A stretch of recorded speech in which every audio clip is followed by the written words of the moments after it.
नमस्कार साथियों, स्वागत है आपका हमारे YouTube चैनल में। आप छत्तीसगढ़ की किस जगह से हमारे समाचार सुन रहे हैं, कृपया कमेंट बॉक्स में लिखकर हमें जरूर बताएं।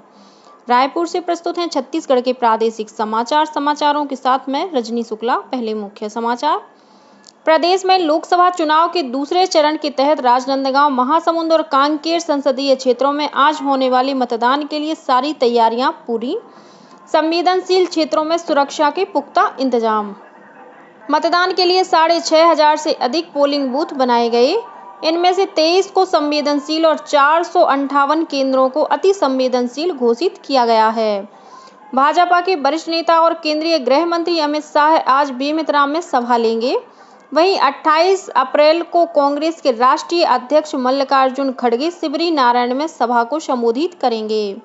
और दंतेवाड़ा जिले में तलाशी अभियान के दौरान दुर्घटनावश गोली चलने से डीआरजी के एक जवान की मौत, एक अन्य जवान घायल। अब समाचार विस्तार से। प्रदेश में लोकसभा चुनाव के दूसरे चरण के तहत राजनांदगांव, महासमुंद और कांकेर संसदीय क्षेत्रों में आज 26 अप्रैल को मतदान होगा। इन तीनों लोकसभा क्षेत्रों में 3 महिला सहित 41 उम्मीदवार चुनाव मैदान में हैं। राज्य की मुख्य निर्वाचन पदाधिकारी रीना बाबा साहेब कंगाले ने रायपुर में एक पत्रकार वार्ता में बताया कि मतदान के लिए निर्वाचन आयोग ने सभी तैयारियां पूरी कर ली हैं। इसके साथ ही सभी संवेदनशील क्षेत्रों में सुरक्षा के पुख्ता इंतजाम किए गए हैं। मुख्य निर्वाचन पदाधिकारी ने बताया कि राजनांदगांव लोकसभा क्षेत्र के अंतर्गत पंडरिया, कवर्धा, खैरागढ़, डोंगरगढ़, राजनांदगांव, डोंगरगांव और खुज्जी विधानसभा क्षेत्रों में सुबह 7 बजे से शाम 6 बजे तक मतदान होगा। वहीं मोहला मानपुर विधानसभा क्षेत्र में सुबह 7 बजे से दोपहर 3 बजे तक वोट डाले जाएंगे। इसी तरह महासमुंद लोकसभा क्षेत्र के सरायपाली, बसना, खल्लारी, महासमुंद, राजिम, कुरूद और धमतरी में सुबह 7 बजे से शाम 6 बजे तक मतदान होगा। वहीं बिंद्रा नवागढ़ विधानसभा क्षेत्र के 9 मतदान केंद्रों को छोड़कर बाकी मतदान केंद्रों में सुबह 7 बजे से दोपहर 3 बजे तक मतदान होगा। इसके साथ ही कांकेर लोकसभा क्षेत्र के अंतर्गत सिहावा, संजारी, बालोद, डोंडी, लोहारा और गुंडरदेही विधानसभा क्षेत्रों में सुबह 7 बजे से शाम 6 बजे तक मतदान होगा। वहीं अंतागढ़, भानु प्रतापपुर, कांकेर और केशकाल विधानसभा क्षेत्रों में मतदान का समय सुबह 7 बजे से दोपहर 3 बजे तक रहेगा। मतदान के दिन तीनों लोकसभा क्षेत्रों से संबंधित जिलों में आज सार्वजनिक तथा सामान्य अवकाश घोषित किया गया है। वहीं श्रम विभाग ने श्रमिकों के लिए भी सवैतनिक अवकाश की घोषणा की है। इन तीनों लोकसभा सीटों और अन्य राज्यों के पड़ोसी जिलों में मतदान प्रक्रिया संपन्न होने तक शुष्क दिवस घोषित किया गया है। इस दौरान सभी मदिरा दुकानें बंद रहेंगी। मुख्य निर्वाचन पदाधिकारी ने बताया कि दूसरे चरण के तहत राजनांदगांव, महासमुंद और कांकेर निर्वाचन क्षेत्रों में मतदाताओं की कुल संख्या 52,84,938 है। इनमें 26,05,350 पुरुष, 26,79,528 महिला और तृतीय लिंग के 60 मतदाता हैं। दूसरे चरण के मतदान के लिए 6,567 मतदान केंद्र बनाए गए हैं। इनमें 23 मतदान केंद्रों को संवेदनशील और 458 केंद्रों को अति संवेदनशील घोषित किया गया है। दूसरे चरण में स्वतंत्र और निष्पक्ष चुनाव संपन्न कराने के लिए सुरक्षा बलों की 222 कंपनियां तैनात की गई हैं। वहीं 3,243 केंद्रों में वेबकास्टिंग और वीडियोग्राफी की व्यवस्था की गई है। इसके माध्यम से निर्वाचन आयोग इन केंद्रों पर नजर रखेगा। मुख्य निर्वाचन पदाधिकारी ने बताया कि कांकेर लोकसभा क्षेत्र के दुर्गम और संवेदनशील क्षेत्रों में 72 मतदान कर्मियों और महासमुंद लोकसभा क्षेत्र के अंतर्गत गरियाबंद जिले के 2 केंद्रों के लिए 15 मतदान कर्मियों को हेलीकॉप्टर से भेजा गया है। बाकी 6,556 मतदान दलों को कल बसों से उनके केंद्रों के लिए रवाना किया गया। दूसरे चरण में लगभग 33,000 मतदान कर्मियों की ड्यूटी लगाई गई है। मतदान के दिन सभी केंद्रों पर मतदान दलों के अलावा 715 सेक्टर अधिकारी तैनात किए गए हैं, जो हर 2 घंटे में मतदान के प्रतिशत की जानकारी अपने पीठासीन अधिकारी को उपलब्ध कराएंगे। दूसरे चरण के चुनाव के लिए तीनों संसदीय क्षेत्रों में कुल 330 संगवारी मतदान केंद्र बनाए गए हैं, जिनका प्रबंधन महिला चुनाव कर्मचारियों और सुरक्षा कर्मचारियों द्वारा किया जाएगा। वहीं 117 मतदान केंद्रों का संचालन युवाओं द्वारा किया जाएगा। इसी तरह तीनों लोकसभा क्षेत्रों में 120 आदर्श मतदान केंद्र और 25 दिव्यांग मतदान केंद्र बनाए गए हैं। हर केंद्र पर मतदाता सहायता बूथ स्थापित किए गए हैं, जहां मौजूद BLO मतदाता सूची में उनका नाम और सरल क्रमांक ढूंढने में मदद करेंगे। राजनांदगांव, महासमुंद और कांकेर लोकसभा क्षेत्रों के अंतर्गत सभी मतदान केंद्रों से संबंधित मतदाताओं को सूचना पर्ची का वितरण किया जा चुका है। मुख्य निर्वाचन पदाधिकारी रीना बाबा साहेब कंगाले ने बताया कि निर्वाचन आयोग की ओर से सभी मतदाताओं को फोटो युक्त पहचान पत्र भी जारी कर दिए गए हैं। मतदाता अपना पहचान पत्र दिखाकर वोट डाल सकते हैं। उन्होंने बताया कि यदि कोई मतदाता अपने साथ इस पहचान पत्र को नहीं ला पाता है तो भी वह ड्राइविंग लाइसेंस, पासपोर्ट, आधार कार्ड, पैन कार्ड और बैंक पासबुक की फोटोकॉपी सहित 12 अन्य दस्तावेजों को दिखाकर भी अपने मताधिकार का प्रयोग कर सकता है।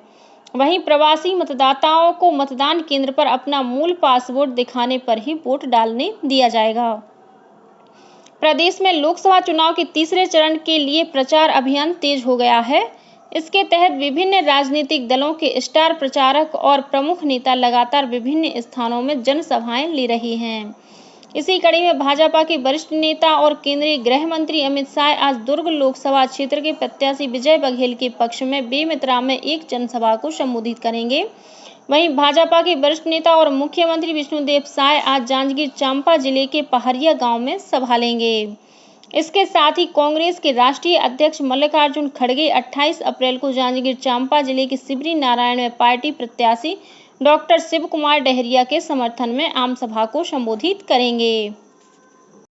भारतीय जनता पार्टी ने कहा है कि प्रधानमंत्री नरेंद्र मोदी के नेतृत्व में केंद्र में तीसरी बार सरकार बनते ही प्रदेश के 70 वर्ष से अधिक उम्र के करीब 8.5 लाख लोगों को आयुष्मान योजना के जरिए मुफ्त इलाज की सुविधा दी जाएगी।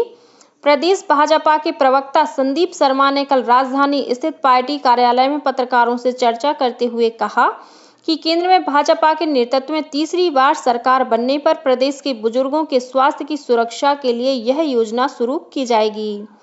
दूसरी ओर कांग्रेस के राष्ट्रीय सचिव और प्रदेश के प्रभारी सचिव डॉक्टर चंदन यादव ने कहा है कि इस बार लोकसभा चुनाव केवल सत्ता परिवर्तन का चुनाव नहीं है, बल्कि दो विचारधाराओं का चुनाव है।